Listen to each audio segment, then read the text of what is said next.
Hello guys, welcome to my new vlog. Guys, actually आप सोचते होंगे मैं एज ए हाउस वाइफ हूँ एंड सेकंड वर्क मेरे पास क्या है। तो गाइस मैं बता दूँ आपको कि मैं फ्रीलांसर वर्क भी करती हूँ। एक्चुअली मैं जींद से हूँ, हरियाणा से, जींद।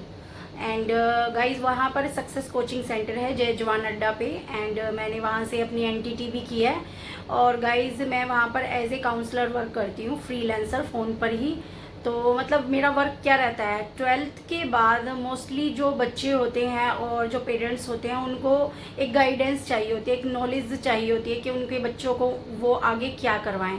तो उसी के बिहाफ पे मतलब हम नॉलेज प्रोवाइड करवाते हैं। मैं तो मतलब एक एक छोटा सा मतलब ये लगा लो कि एक छोटा सा एज ए वर्कर वहाँ पर वर्क करती हूँ, बट वहाँ पर एक पूरी एक टीम है। एंड गाइज उनका क्या है, उनका सभी ऑल इंडिया की जितनी भी यूनिवर्सिटी हैं उनके साथ टाई अप है, और जो यूनिवर्सिटी जितने भी कोर्सेज प्रोवाइड करवा रही हैं वो सब मतलब उनके थ्रू आप अगर करते हैं तो मतलब आपके बच्चों को क्या बेनिफिट्स होंगे। मतलब मैं ये नहीं कहती कि वो आप उनसे पूरी हेल्प ले सकते हैं एग्ज़ाम टाइम में, नहीं नहीं ऐसा कुछ नहीं है, फेयर रहता है सब कुछ।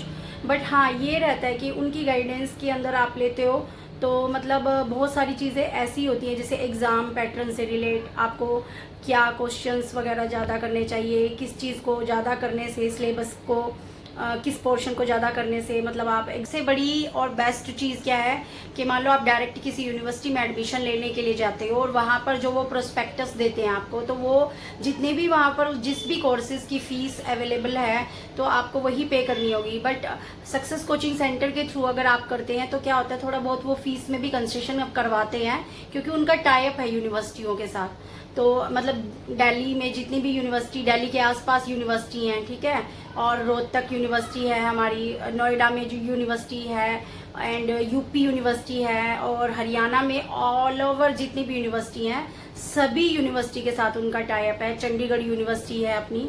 तो गाइज जैसे क्या है, मतलब आप एज ए टीचिंग लाइन में हो, जैसे एनटीटी हो गया, जेबीटी, बीएड वगैरह, एमएड वगैरह, या इनसे रिलेटेड एचटेट, पीटेट, बहुत सारे, जैसे अब दिल्ली के अंदर है जैसे सीटेट है, तो उनके अंदर भी मतलब आपको जो है नोट्स वगैरह जो है उनकी नॉलेज के थ्रू अगर आप लेते हैं तो मतलब एक बेस्ट गाइडेंस मिलती है। क्योंकि मैंने स्पेशली वहाँ से एनटीटी की, और एनटीटी में मतलब क्या, मैं फेयर एग्जाम देकर आई थी अपनी, मैंने ना किसी की हेल्प ली और ना मैंने कुछ किया, मैं बिल्कुल खुद से पढ़कर गई।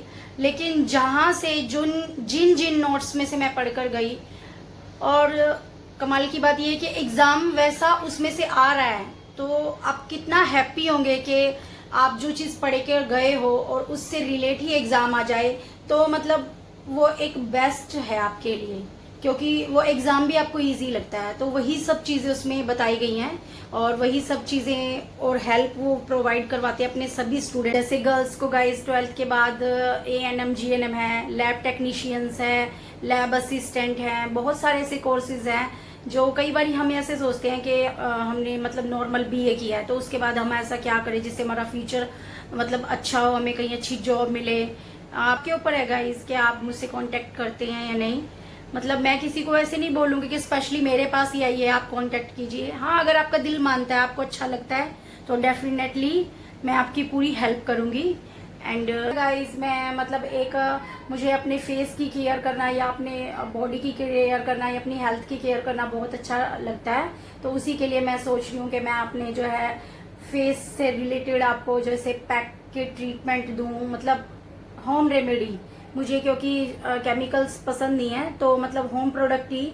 तो उसके लिए भी मैं एक ज़्यादा तो नहीं गाइज 10 to 15 डेज का एक चैलेंज भी लेने वाली हूँ। और साथ साथ जैसे मैं एज ए काउंसलर वर्क करती हूँ तो गाइज वहाँ पर मुझे क्या है, करंट अफेयर्स भी निकालनी होती है। मतलब मैं करंट अफेयर्स मुझे पढ़ना अच्छा लगता है, क्योंकि मैंने पहले भी काफ़ी अपने टाइम में मतलब स्टडी की हुई है, एसएससी की, सीजीएल वगैरह लेवल पे कोचिंग की हुई है मैंने। तो एक अच्छी है कि आप एक हाउसवाइफ होकर एक जो है टच में रहते हैं, आपको एक डेली की नॉलेज रहती है कि आप जो है करंट अफेयर से रिलेटेड चीज़ें कर सकते हैं। तो वो एक बेटर है आप करें। तो मैं उसके लिए भी रोज़ 5 to 6 करंट अफेयर्स के क्वेश्चन डालूंगी। तो आप प्लीज़ मेरी वीडियो पे प्यार दें और शेयर करें, लाइक करें, सब्सक्राइब करें, और अपने अच्छे अच्छे कमेंट दें और मुझे अपना तो गाइज़ ये वो करंट अफेयर के क्वेश्चन हैं जो मैं आपके साथ शेयर कर रही हूँ। बेसिकली मैं जींद से बिलोंग करती हूँ, हरियाणा के जींद से। एंड मुझे बड़ी खुशी हो रही है कि वहाँ नरेंद्र मोदी जी आ रहे हैं, तो उन्हीं से रिलेटेड मेरे पास 5 क्वेश्चन है, वो मैं आपके साथ शेयर कर रही हूँ। जैसे कि जो नरेंद्र मोदी जी कल आ रहे हैं, तो उससे पहले 11 अक्टूबर 2014 को जींद में वो पहली बार आए थे। तो कई बार करंट अफेयर में पूछ लेते हैं कि पहली बार जींद में नरेंद्र मोदी जी कब आए थे, तो हमें वो डेट याद होनी चाहिए। सेकंड क्वेश्चन है कि 17 जुलाई 2026 को प्रधानमंत्री नरेंद्र मोदी हरियाणा के जींद पर आएंगे और जींद स्टेशन से देश की पहली हाइड्रोजन ट्रेन को हरी झंडी दिखाकर रवाना करेंगे। तो मतलब ये क्वेश्चन पूछ लेते हैं कई बार कि 17 जुलाई 2026 को वो कौन से शहर में आए थे हरियाणा के, तो जींद में आए थे। और जींद में आकर उन्होंने जींद स्टेशन से किस ट्रेन को हरी झंडी दिखाई थी, तो वो हाइड्रोजन ट्रेन थी। तो सेकंड यानी थर्ड क्वेश्चन है, क्योंकि फर्स्ट में ही 2 क्वेश्चन बन रहे हैं। तो थर्ड क्वेश्चन है, जींद के एकलव्य स्टेडियम में करीब जो है 14,700 करोड़ की कई विकास परियोजनाओं का शिलान्यास करेंगे। मतलब कल के डे ही करेंगे ये, 17 जुलाई 2026 को जो जींद का जो अपना एकलव्य स्टेडियम है उसके लिए इन्होंने कितनी राशि मतलब करी है, 14,700 करोड़ रुपए की राशि। जो जितने भी न्यू प्रोजेक्ट या नई परियोजनाएँ आएंगी उनके लिए इन्होंने ये राशि, ये फंड को दिया है, देंगे मतलब कल। और उसके बाद है थर्ड ये फोर्थ, जवाहरलाल नेहरू देश के पहले प्रधानमंत्री 1952 में नरवाना जाने के दौरान जींद जंक्शन पर कुछ समय के लिए रुके थे। तो कई बार इससे रिलेट ये पूछ लेते हैं कि 1952 में कौन से प्रधानमंत्री थे जो जींद के नरवाना में आए थे और जींद जंक्शन स्टेशन पर कुछ समय के लिए रुके थे, तो हमें पता होना चाहिए। मतलब वो घुमा फिरा कर क्वेश्चन को पुट कर सकते हैं। फिफ्थ क्वेश्चन है कि राजीव गांधी मार्च 1987 में नरवाना के भीखावाला गाँव जींद का दौरा किया था। तो मतलब ये भी पूछ सकते हैं कि जो जवाहरलाल नेहरू से पहले कौन से जो मंत्री थे वो आए थे, प्रधानमंत्री थे वो आए थे, तो वो राजीव गांधी थे। एंड आई होप गाइज आपको ये क्वेश्चन बहुत अच्छे लगे होंगे। एंड इसी तरह के बेस्ट से बेस्ट क्वेश्चन पाने के लिए आप मेरे चैनल को लाइक करें, शेयर करें, सब्सक्राइब करें, क्योंकि मेरे ये वर्क के अंदर इंक्लूड है। तो मुझे खुशी होगी मैं इस चीज़ को भी आपके साथ शेयर करूं। व्लॉगिंग तो मेरा चैनल है ही मेरे बेटे के लिए, बट मैं चाहती हूँ कि जो मेरे शौक़ हैं जितने भी, मैं उनको भी आपके साथ शेयर करती रहूँ ऐसे ही। Thank you so much, bye.